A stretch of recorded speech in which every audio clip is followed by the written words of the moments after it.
Hello viewers, ఎలా ఉన్నారండి అందరూ? హోప్ యూ అందరూ బాగుంటారని అనుకుంటున్నానండి. సో వీడియోకి వెళ్ళే ముందు నా ఛానల్ని తప్పక సబ్స్క్రైబ్, లైక్ మరియు షేర్ చేయండి. ఇవాళ మన రెసిపీ వచ్చేసి వెజ్ పాకెట్స్ అండి. చాలా టేస్టీగా ఉంటుందండి. సో ఫస్ట్ స్టఫింగ్కి కావాల్సిన వెజ్జీస్ అన్నీ కట్ చేసుకొని ఇలా చేసుకోవాలండి. లాస్ట్లో చీజ్ కావాల్సినంత క్వాంటిటీలో యాడ్ చేసుకోవచ్చండి. ఇప్పుడు వీడియోలో చూపించిన విధంగా మనకు స్టఫింగ్ చేసుకొని ఇలా పాకెట్స్ చేసుకోవాలండి. సో పిండి అయితే నేను గోధుమ పిండి యూజ్ చేశానండి. మీరు కావాలంటే మైదా పిండి కూడా యూజ్తో చేసుకోవచ్చు.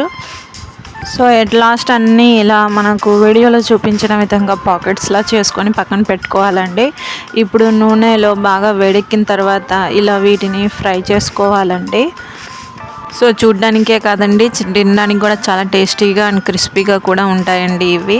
సో వీటి కాంబినేషన్లో మనకు కావాల్సిన సాస్తో మనం యాడ్ చేసుకొని దీన్ని సర్వ్ చేసుకోవచ్చండి. సో పిల్లలు సాస్ అయితే బాగా ఇష్టంగా తింటారు కాబట్టి సాస్తో పిల్లలకి ఇవ్వచ్చండి.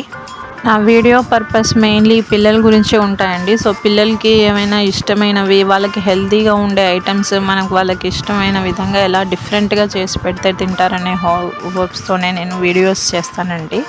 సో నా వీడియోస్ నచ్చినట్టయితే నన్ను తప్పక సపోర్ట్ చేయండి.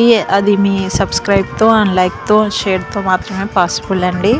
సో మాలాంటి చిన్న చిన్న ఛానల్స్కి కూడా మీ సపోర్ట్ చేస్తే మేము కూడా హ్యాపీగా ఫీల్ అవుతామండి.